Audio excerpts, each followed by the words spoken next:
महिला मुलींसाठी असलेल्या आधीच्या योजनांवर कोट्यवधींचा खर्च, तरीही लाडकी बहीण योजनेची गरज काय? वित्त विभागाचा सवाल. टाइम्स ऑफ इंडियाच्या बातमीनंतर योजनेवर चर्चा सुरू. लाडकी बहीण योजना म्हणजे आर्थिक बेशिस्तपणा, तिजोरीत पैसे नसताना योजनांची घोषणा कशासाठी? संजय राऊतांची टीका.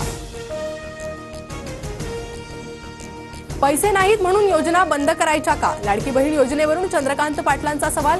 तर योजनेमुळे राज्याच्या व्यापाराला बूस्टर मिळेल, मुनगंटीवारांची प्रतिक्रिया. लाडक्या बहीण भाऊपेक्षा यांना लाडकी खुर्ची आणि लाडक्या सुपाऱ्या जास्त प्रिय. 10 वर्षात सुपाऱ्यांचंच राजकारण केलं. अंबादास दानवेंचा विरोधकांवर हल्लाबोल. विधानसभा निवडणुकीपूर्वी गोंदियामध्ये भाजपला धक्का. माजी आमदार रमेश कुथेंची ठाकरे गटात घरवापसी. ठाकरेंच्या उपस्थितीत मातोश्रीवर पक्षप्रवेश. मोदी शहांना लोकसभेत मदत करणाऱ्या राज ठाकरेंनी महिनाभरातच भूमिका बदलली. महाराष्ट्र विरोधी भूमिका कोण घेतलं हे शोधावं लागेल, संजय राऊतांची टीका. 2014 मध्ये मोदी शहांसोबत होतात तेव्हा ते शत्रू नव्हते का? संजय राऊतांच्या टीकेनंतर संदीप देशपांडेंचं प्रत्युत्तर. राज ठाकरेंना महायुतीत आणू, चर्चा केल्यानंतर त्यांचं मतपरिवर्तन होईल. राज ठाकरेंच्या स्वबळावर लढण्याच्या घोषणेनंतर दीपक केसरकरांची प्रतिक्रिया. माझ्याकडील पेनड्राईव्ह मध्ये पुरावे, फडणवीसांकडील पुरावे त्यांनी जाहीर करावेत, नाहीतर वेळ आल्यावर मी पुरावे दाखवेल, अनिल देशमुखांचं आव्हान. अनिल देशमुख फॅशन म्हणून पेनड्राईव्ह दाखवतात, पेनड्राईव्ह मध्ये काहीच नाही. अनिल देशमुखांनी फडणवीसांना दिलेल्या आव्हानानंतर आशिष देशमुखांचं उत्तर.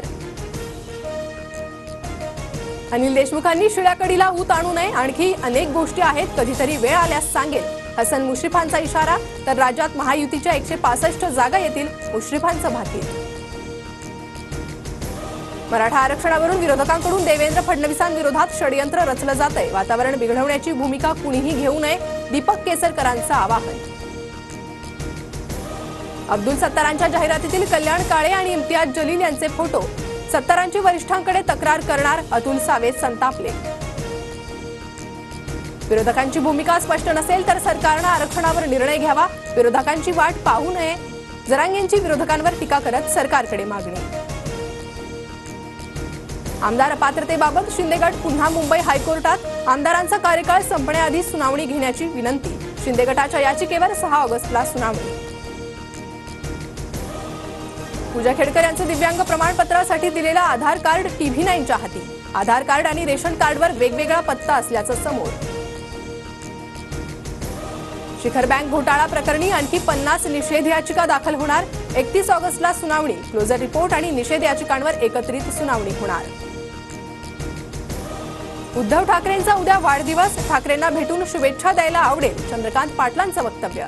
तर बाळासाहेबांच्या विचारांवर चालण्याची बुद्धी ठाकरेंना मिळू दे, केसरकरांकडून शुभेच्छा. मुसळधार पावसामुळे लवासा सिटीला जाणारा मुख्य रस्ता 6 फुटांनी खचला. गेल्या 24 तासांपासून रस्ता जैसे थे परिस्थितीत. लवासा सिटीमध्ये पर्यटकांना बंदी. पुण्यातील पूर परिस्थिती पूर्वपदावर. पूर ओसरला मात्र चिखल कायम. कालच्या पुरामुळे मोठं नुकसान. पंचनामे करण्याचं काम युद्धपातळीवर सुरू.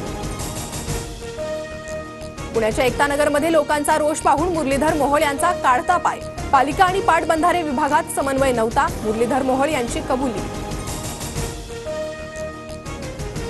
नरेंद्र दाभोलकर हत्या प्रकरणातील आरोपी सचिन अंदुरे आणि शरद कळसकरची हायकोर्टात याचिका.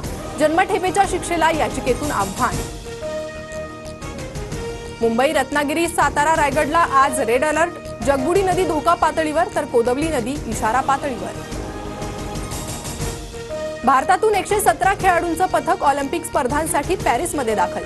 ॲथलेटिक्समध्ये 29 सदस्यांचे, नेमबाजीत 21 तर हॉकीमध्ये 19 सदस्यीय पथक. महिला आशिया चषकात आज पहिल्या सेमीफायनलमध्ये भारत विरुद्ध बांगलादेशची लढत. हरमनप्रीत कौरच्या नेतृत्वात भारतीय महिला संघ सज्ज.